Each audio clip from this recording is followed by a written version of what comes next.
Hello, Grace Community Church. Today is March 30, and we're continuing our study cover to cover through the Bible. And today we begin in Joshua 22, we take it to Joshua 24, and we finish the book of Joshua. That's always a nice place to be. Our story begins today with the return of 3 tribes to the eastern side of the Jordan. So if you see this map here, I know you can't see it real clear where you are, but this little dot here is the Sea of Galilee, here is the Dead Sea, and here is the Jordan River. And so these 3 tribes, Manasseh, Gad, and Reuben, are on the other side.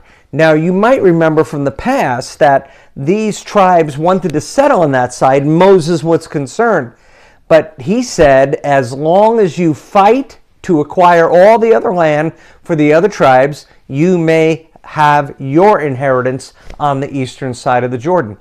Well, what is established here in chapter 22 is that they were careful to obey those instructions. And so with Joshua's blessing, they're going to go back to the other side. And that's a beautiful phrase, careful to obey, to be conscious of what God desires of you and then to fulfill it.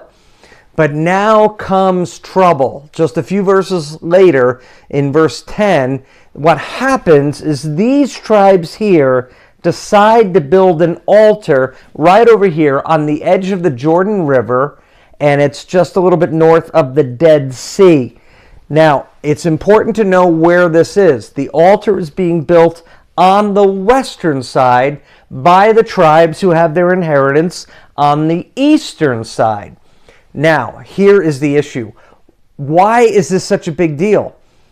Well, what will eventually happen in biblical history, and for some of you will know the story, first king of Israel is Saul, then comes King David, then comes King Solomon, then comes Rehoboam, and under his poor leadership, the kingdom splits.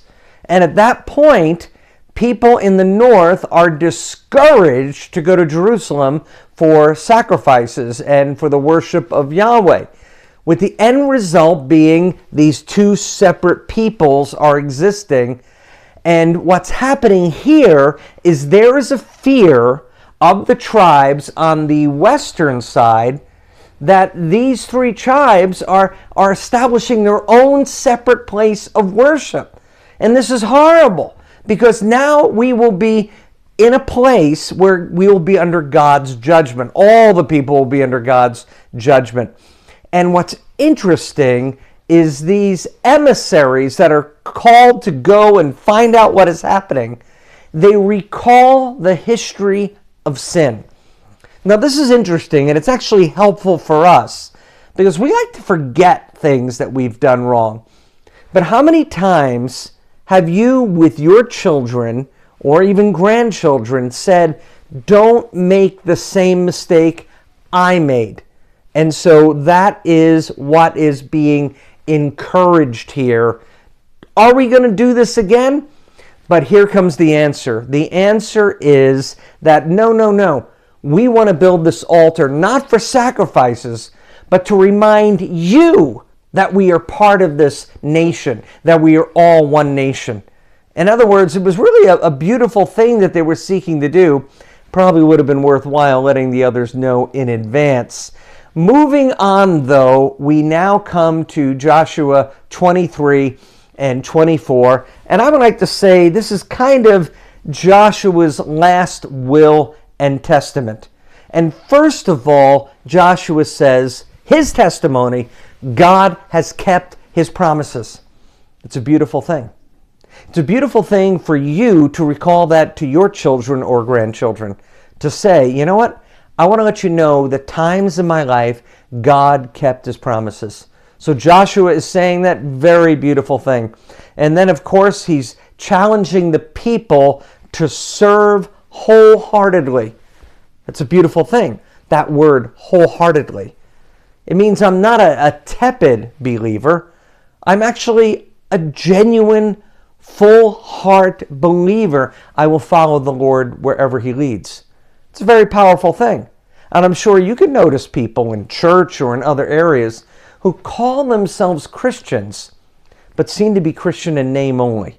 So I love this description of wholehearted. But now comes this very famous statement of Joshua, and you can buy it and put it on your kitchen wall or in front of your house. As for me and my house, we will serve the Lord. Joshua's declaration.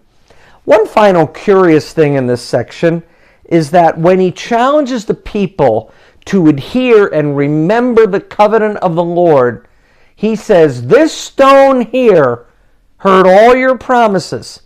And this idea of stones of remembrance is all through the Old Testament. And it's an idea that when something happens, when God does a miracle, or when he does something in which he's met you in a particular way, people gather stones and they say, this is for us to remember. Is the stone actually hearing? No, it's God who heard our promises, heard our covenant. And I quite honestly think it's good to have, maybe in your life, my life, some stones of remembrance, some items that remind you who you are. In our case, in Christ. God bless you. We'll see you soon.